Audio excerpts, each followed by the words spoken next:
believe in your Eagles. Yes. Yes. No, you and don't. I'm saying it with my chest. Not true. I didn't even mean for that to rhyme, but yes. Kind of. No, I've seen it in before. fact, everybody's talking about Dallas is winning next week. You know who this is bad news for, Coach? Dallas. Maybe. Watch Philly walk into Texas and ramrod the Dallas Cowboys, all right? Okay. So, look, there are explanations for yesterday. Getting blown out? I thought they'd get beat. I was saying it, and y'all were trying to get me off my think it was going to be a domination. Well, we never made a pick. Brew, I listened to the Odd Couple. I would not have said. First of all, thank you. His takes, I know. Fairly, I would not have said they were going to get blown out. Yes. I thought it was going to be a good game. Yeah. All right, it was a blowout. But what people aren't talking about, Coach, Philadelphia was playing its third game in 2 weeks, 14 days. And not only third game against an absolute juggernaut. That's what everybody actually, San Francisco had a 10-day mini-bye. Yeah, So they were a lot fresher. Yeah. All right, and you saw it in the second half. First of all, I think playing that type of schedule, 3 games in 2 weeks, and against Dallas, Kansas City, Buffalo, San Francisco, it can wear you down physically. In the second half, I thought we saw that. And emotionally, that's a lot to get up for. Every week, we got a huge game. And I thought that was a big part of yesterday. They've been saying they haven't been playing well. They want to learn from it. It's easier to learn from a loss than a win. They can talk that after a win, but after a loss, they got to learn. Obviously, they're in some trouble because that defense isn't good. Mm-hmm. And I think, Coach, where the game was potentially lost for Philadelphia were those opening 2 drives. Where the first 2 drives on each side of the ball, Philly dominated. It was San Francisco couldn't get going. Philly moved the ball, and they settled for 2 field goals. And if you look at Shanahan's career, if you get a lead early, we can show you the numbers, the Niners don't come back in those spots. So if the Eagles had been able to capitalize, get up 10-0 or 14-0, maybe the game goes differently. Instead, it was 6-0 after the first quarter, and the Niners were in business. But my problem for right now for Brew's case for Philadelphia, and I don't know, Hubs, if we have the Philly versus Dallas year by year, a lot of the indictments on Dallas get nullified entirely by this loss to the Niners for Philadelphia. So let's just agree both teams got their butts kicked by the Niners, right? All right. So Dallas scores 6 more points per game, allows 6 less, which is why they blow people out and Philly doesn't. Dallas beats people in yardage by more than 100. So if Philly sweeps the season series, so be it. But Philly is an underdog next week, Coach, for a reason.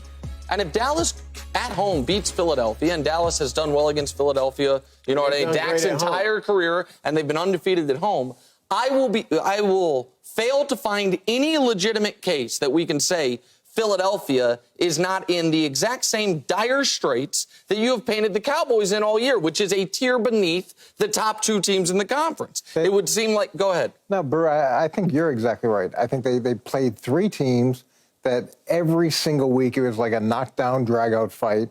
They go into overtime against Buffalo. You got Kansas City, you've got Dallas, and then you go and it's another game like that. And they were tired, and you could see the elements of them being tired in the second half. And with San Francisco, it was a totally different equation.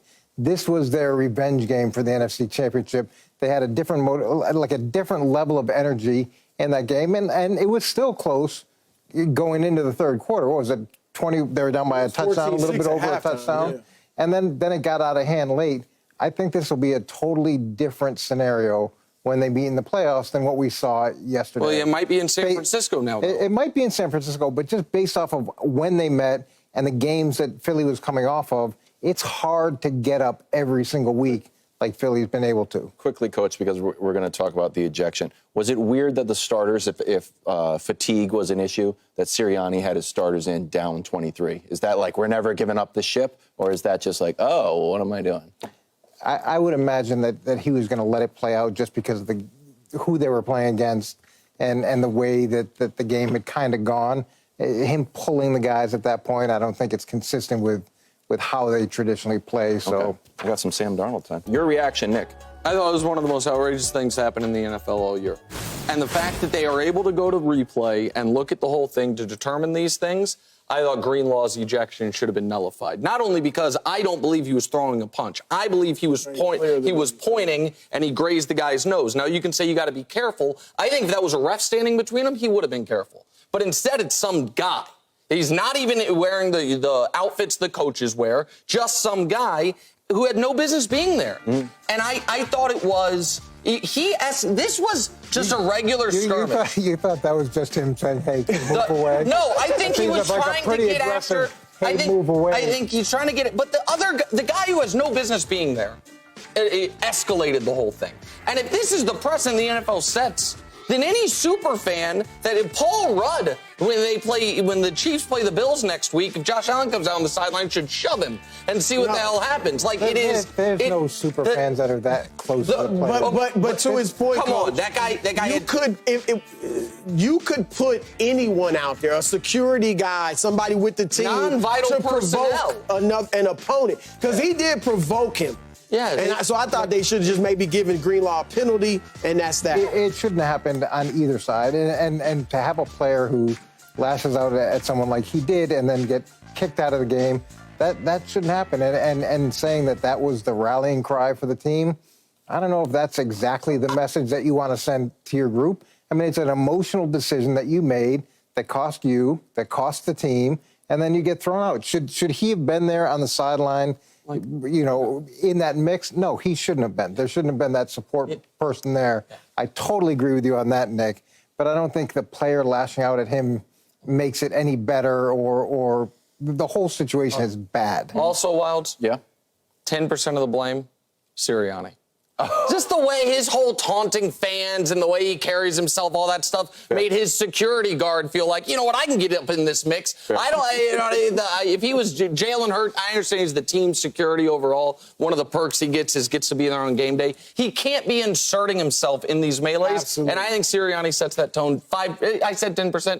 I'm downgrading at 5%. Oh, I would have gone up. Thanks for watching. Subscribe here to get more from the show and to check out clips from other shows on FS1.